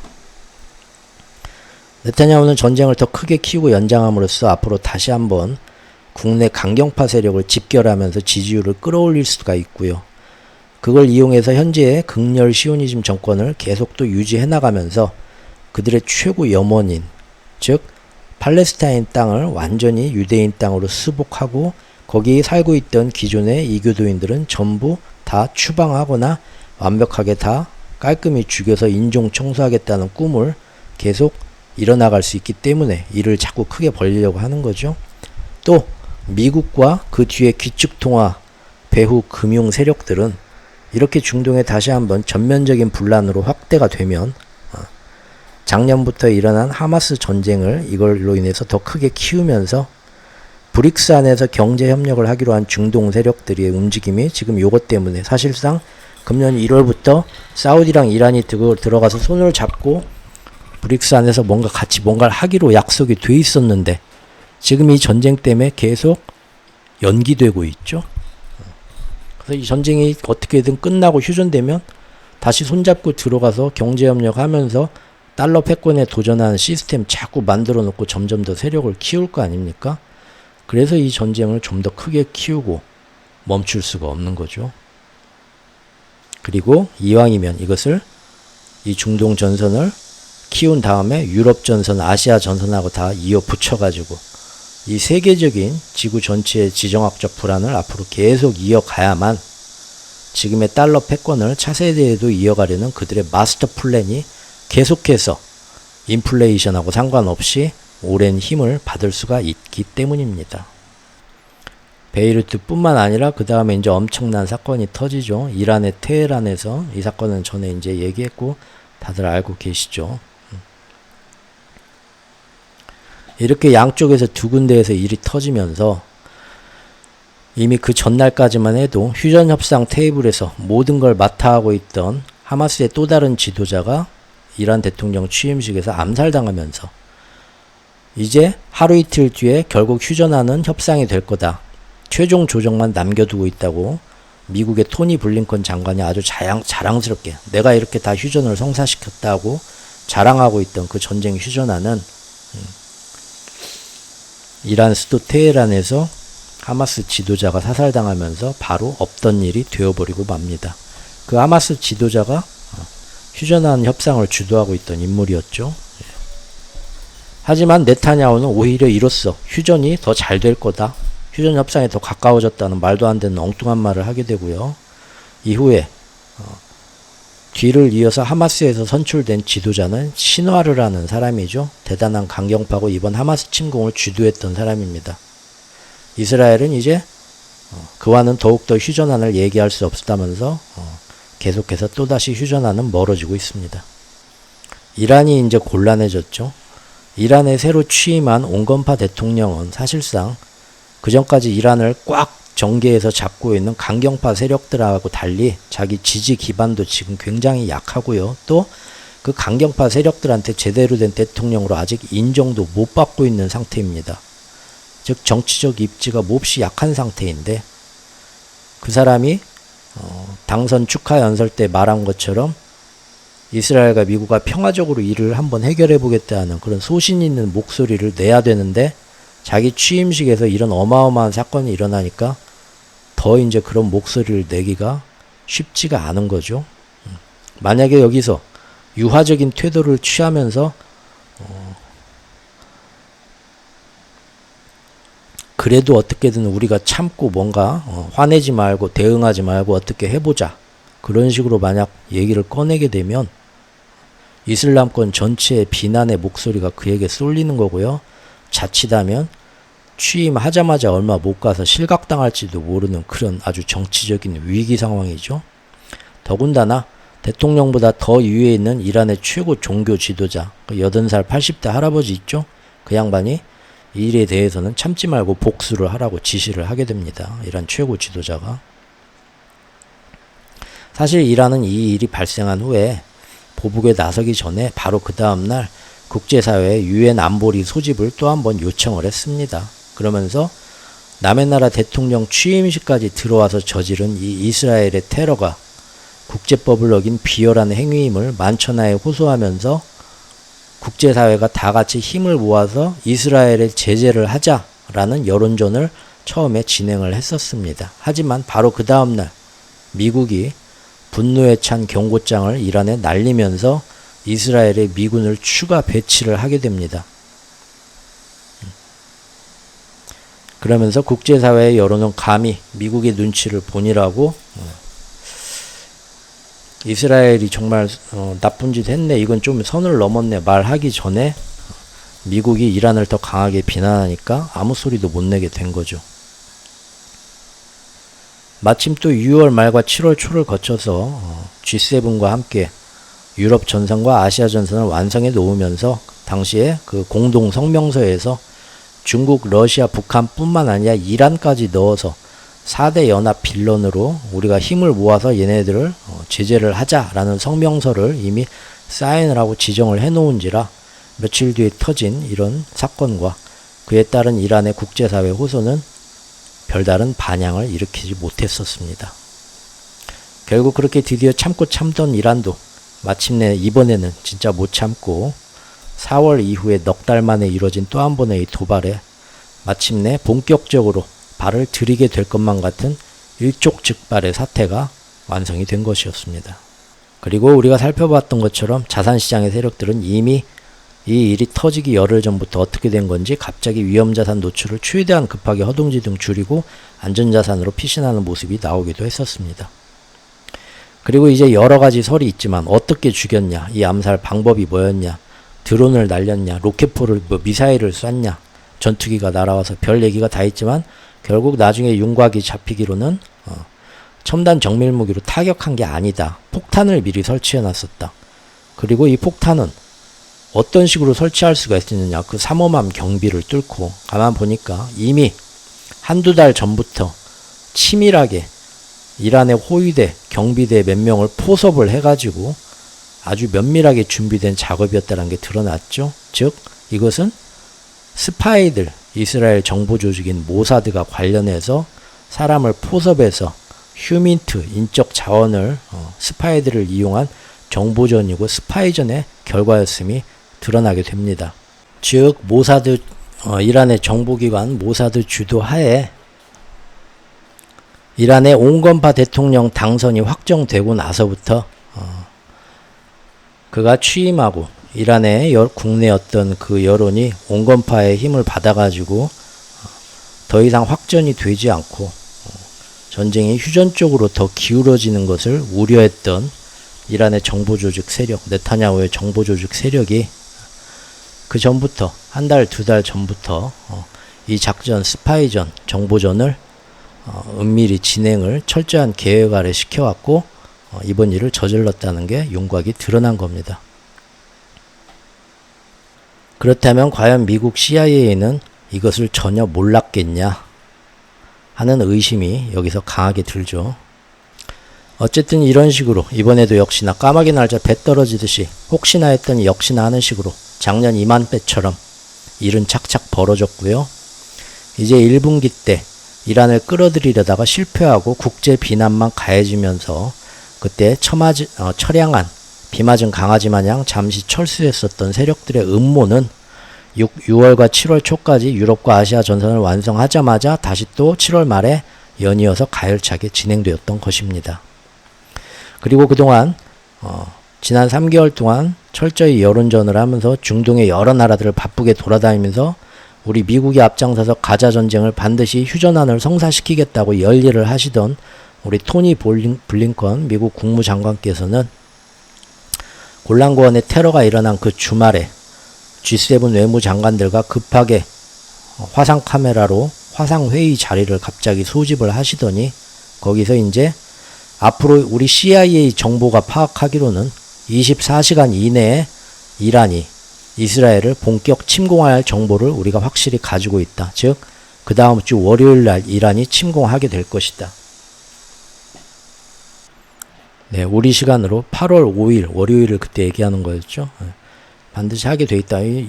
미국의 정보력이 대단하죠. 그래가지고 러시아가 우크라이나 침공할 때도 뭐 앞으로 뭐 2, 3일 안에 반드시 하게 돼 있다 얘기를 하고 실제 들어맞았죠. 근데 이번에도 다들 이 얘기를 다 믿고 있었죠. 그러면서 이제 G7 외무장관들한테 이번 일이 더 크게 번져서 더 큰 전쟁이 되지 않도록 우리가 다 같이 외교적으로 동분서주하면서 노력합시다 라고 이 자리에서 말을 하게 됩니다.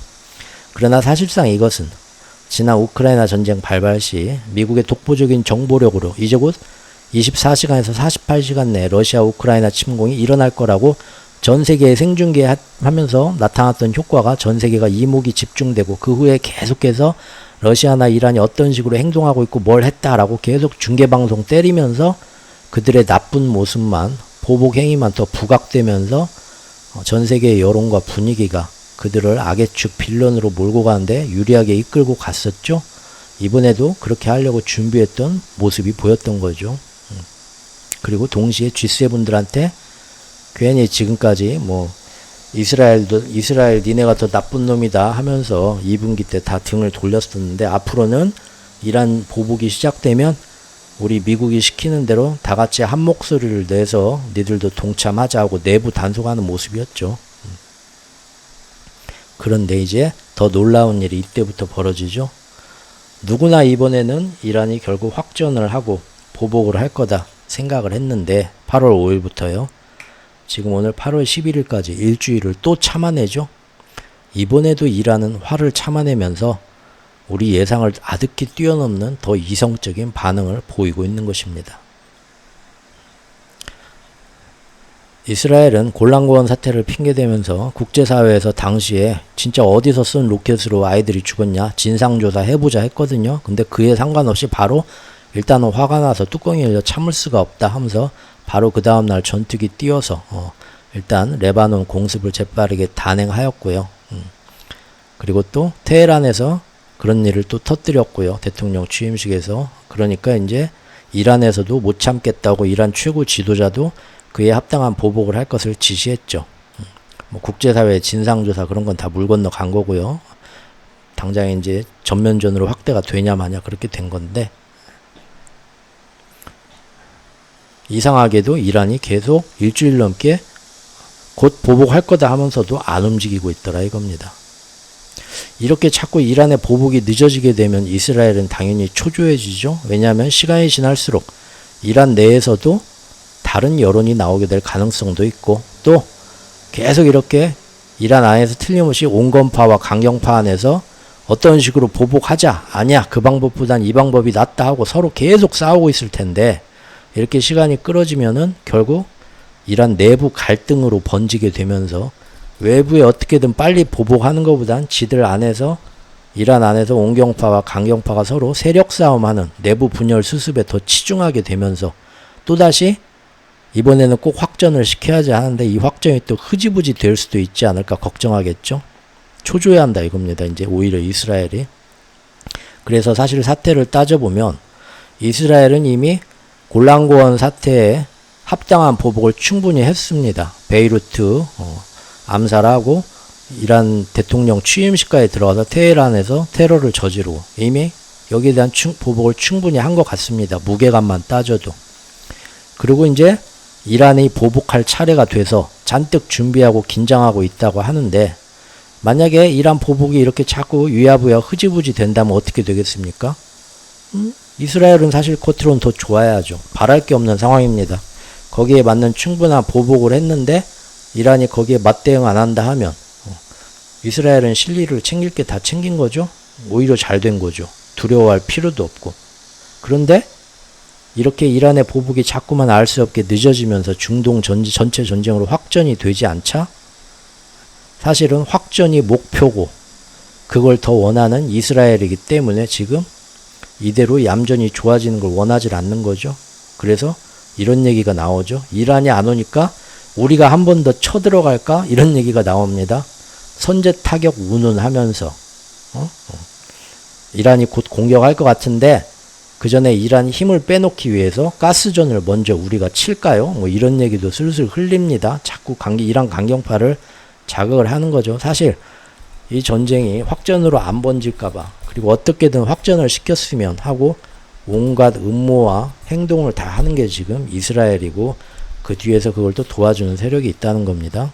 그리고 레바논과 시리아에는 지금 미군 기지가 이렇게 남아있죠. 그동안. 그리고 쉴 새 없이 계속 그쪽에 그 헤즈볼라나 이슬람 무장 세력들이 유대인들과 날마다 쉬지 않고 로켓포 쏘고 뭐 하고 거기는 그게 몇십 년 동안 일상인데 티격태격. 그렇죠? 독립군이나 게릴라군처럼 활동하는 애들이 있을 거 아닙니까?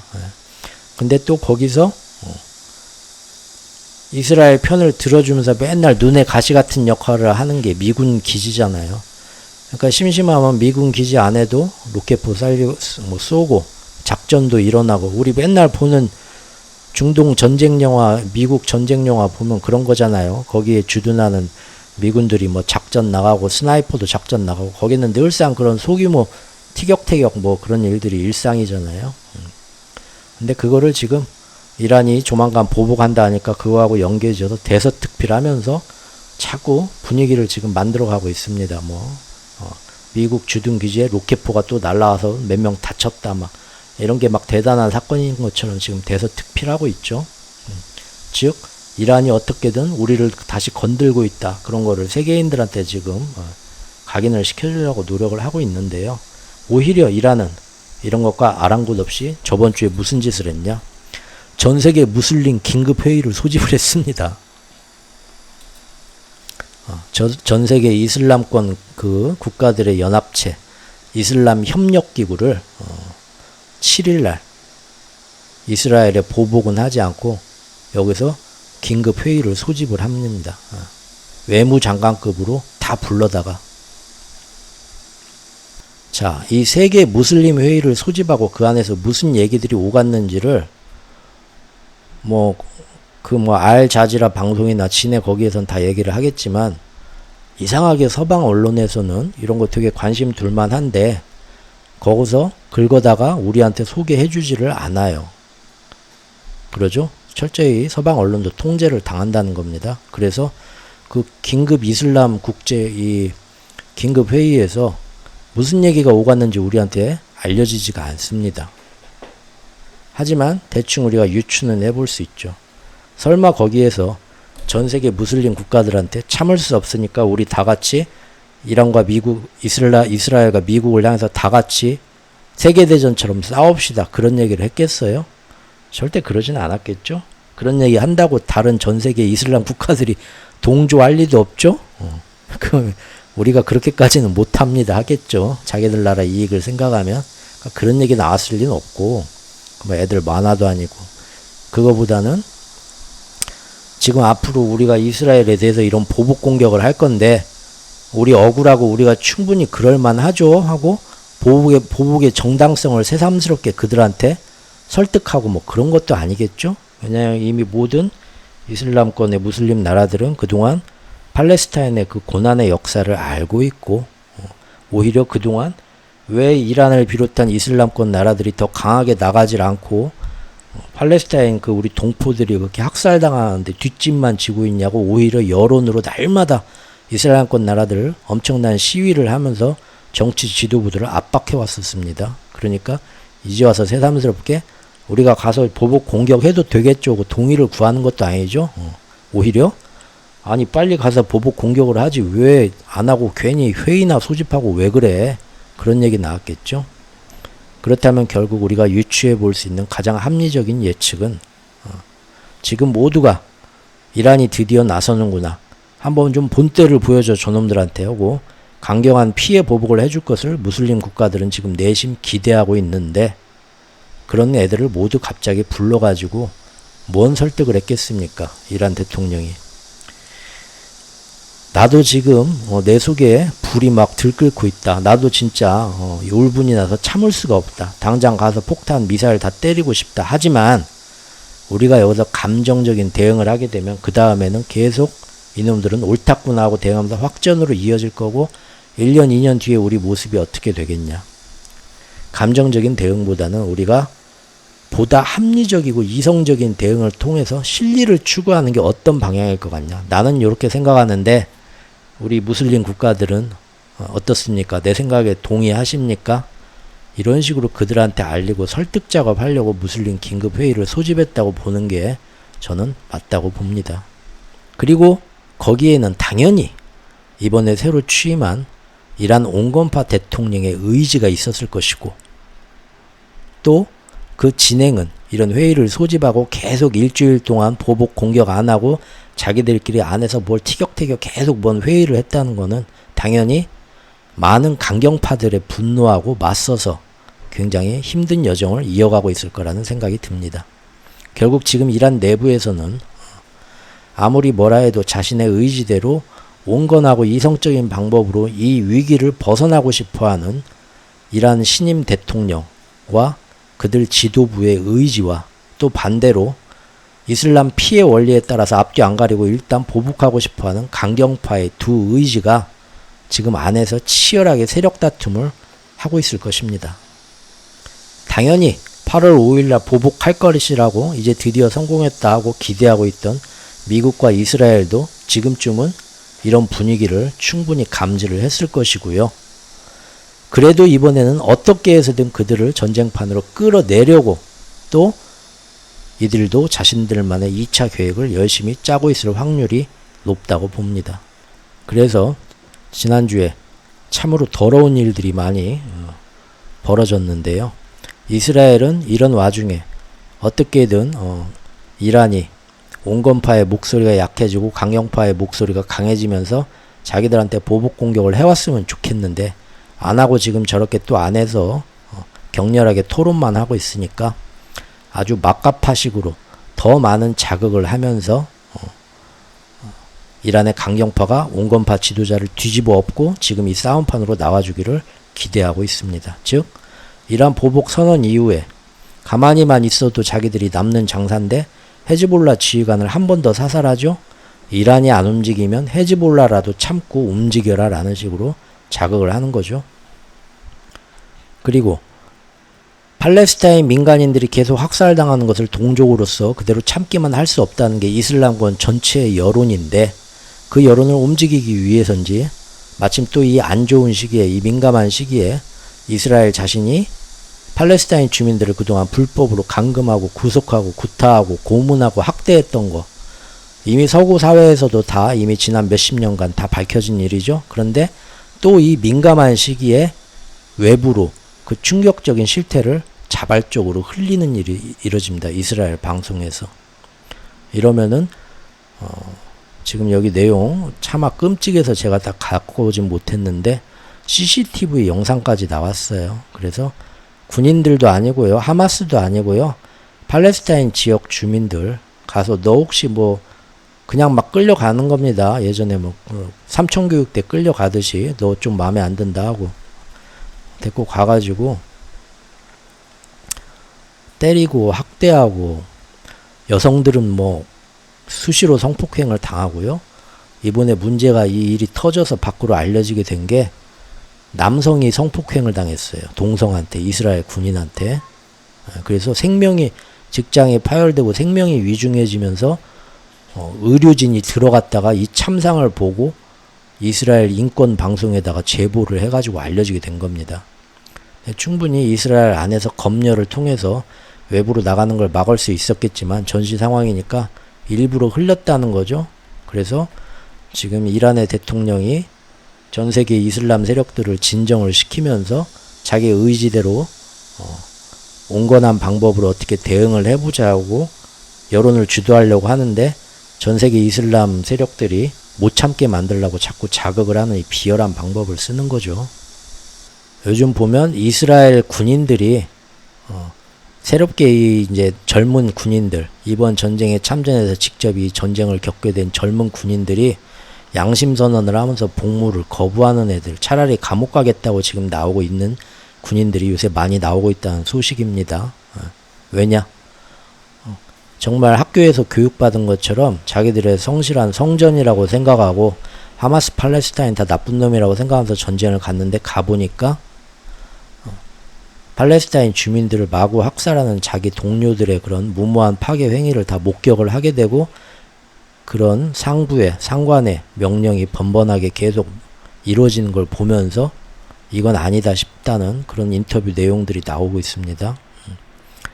그들의 방식, 가자 주민 전체를 무차별적으로 죽이는 것 같은 생각, 나는 이거는 아니다, 이런 지시는 더 이상 받아들일 수 없다라고 젊은 군인들이 지금 나오고 있다는 소식입니다. 이렇게 어떻게 해서든 자신들의 야욕과 정권 연장을 위해서 더 큰 전쟁과 비극을 원하는 이스라엘이 지난 2주일간 계속해서 이렇게 더 빨리 보복 들어와라 하고 계속 자극하고 도발하는데도 불구하고 지금 어제 오늘 나온 소식이 뭐냐, 결국 이란에서는 온건파와 강경파가 힘들게 경론을 거치긴 했지만 이번에도 함부로 보복하지 않고 한 번 더 이란이 참겠다, 조건부로 보복을 포기할 수도 있다라는 쪽으로 가닥을 잡혀간다는 소식이 이번 주말에 들려오게 됐습니다. 어제부터. 야, 대단하죠.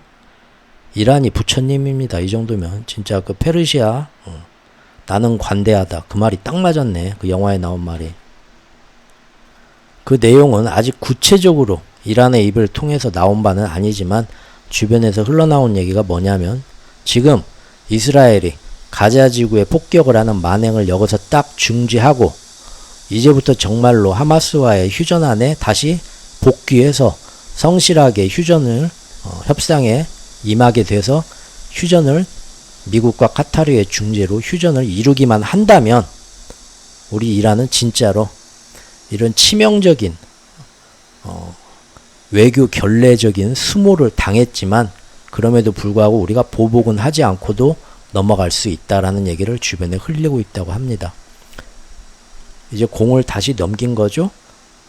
우리는 보복을 안 할 테니까 확전을 정말 너희들이 진정으로 확전을 원하지 않는다면 어떻게든 이스라엘 국민과 미국이 네타냐후를 협상 자리에 앉히고 가자지구 전쟁을 임시 휴전이든 뭐든 일단 중지시켜라. 그럼 우리는 아무런 보복도 안 하고 전 세계가 우려하는 확전도 여기서 일어나지 않을 것이다 하는 거죠.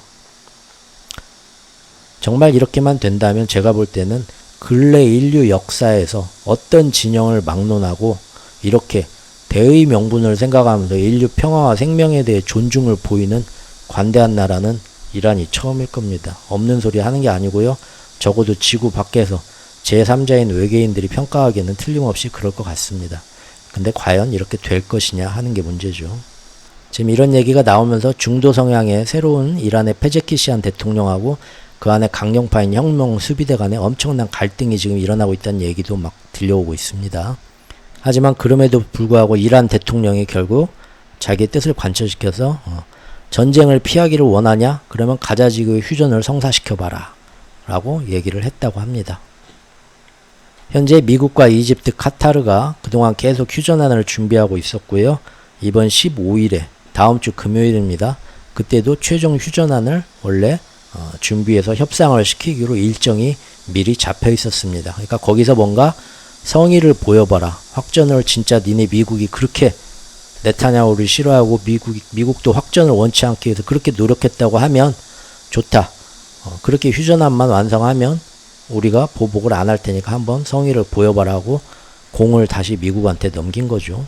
하지만 이 소식이 흘러나오자마자 어제 이스라엘은 국제사회가 여기에 대해서 뭐라 입장을 공식적으로 표명하고 발표하기도 전에 급하게 보란듯이 가자지구 학살을 어제부터 더 심하게 자행하고 있습니다. 휴전하기 싫다는 얘기죠. 가자지구에서 또 한 번 이렇게 대규모 공습을 하면서 민간인들을 학살하면 하마스가 다음 주 금요일날 순순히 휴전하자고 하겠습니까? 가자지구 전역 공습이 저 소식이 나오자마자 지금 주말 사이에 이루어지고 있고요. 뉴스 보면 좀 처참합니다. 이 사람들 60개 목표물을 하마스 기반 시설이라는 핑계로 일시에 지금 대규모 공습을 했고요. 더더군다나 어제는 들으셨죠? 학교를 폭격했죠. 난민들이 공식적으로 머물고 있던 가자지구 학교를 폭격을 해가지고요. 아이들과 여자들에서 100여 명이 참변을 당했습니다. 참 잘못된 신념을 가지고 있는 사람들 너무 무섭죠. 야, 정말 벌 좀 받아야겠어요, 다 같이. 이스라엘은 이 학교가 하마스 군사시설로 사용된다는 정보가 있고 테러리스트가 있다는 정보가 있기 때문에 자기들이 그거를 정밀 타격했다. 특수부대가 들어가서 그러면 미군이 하는 것처럼 걔네들만 제거하고 나오든가 정밀 타격 어쩌고 하면서 한 번에 그 안에 있던 무장하지도 않은 UN 지역에서 UN에서 여기 피난민들 머무는 데다 하고 지정한 학교에다가 100명 한꺼번에 다 죽이는 폭탄 공습해놓고 정밀 타격했다 작전 성공이다 하는 거죠. 야, 벌받아요 진짜 이러면. 그래서 지금 다음 주 금요일 15일 휴전 협상에서 뭔가 진전이 나오면 우리 이란은 공격 안 할 수도 있다. 어렵게 이란 대통령의 길을 마련해 놨는데 그 얘기 나오자마자 가자 학교에서 이 어마어마한 폭격을 하면서 과연 다음 주 금요일날 휴전 협상이 가능할까? 이런 얘기가 벌써부터 나오고 있다는 얘기입니다. 여기에 대해서 지금 국제사회가 일제히 또 네타냐후를 강렬히 비난하고 나서고 있고요. 미국 역시도 이스라엘의 이런 행위는 휴전에 전혀 도움이 되지 않는다. 저놈들 왜 저러냐라고 평가를 하고 있습니다. 자, 아주 긴 얘기 들으시느라고 너무 짧게 못해서 너무 죄송하고요. 이런 전쟁이나 이런 안에 있는 우리가 모르는 잘 모르는 억울한 얘기들이나 진짜 전쟁의 실상 이런 거는 길어도 좀 자세하게 확실하게 짚어가고 싶은 마음에 하다 보니까 너무 또 길어졌네요. 요약본을 나중에 내놔야 되나 이것도. 예. 자, 결론은 이제 정리를 하자면요. 앞으로 이제 우리가 집중해서 지켜봐야 될 점은 뭘까요? 이번 다음 주에 1분기 때만 해도 지난 4월까지만 해도 세력들이 이란을 어떻게든 끌어내서 확전을 시키고 있는데 결국 실패했죠.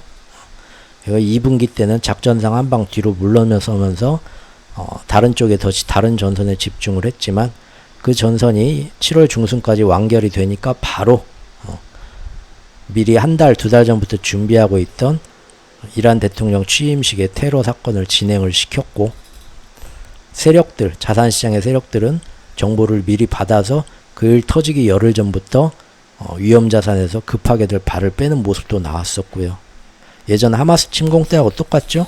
작년 하마스 침공 때도 이미 월가의 세력들은 미리 몇 달 전부터 한 달 전부터 정보를 받고 이스라엘 이런 기업들에 대한 공매도 다 쌓아놓고 크게 한탕 해먹었죠.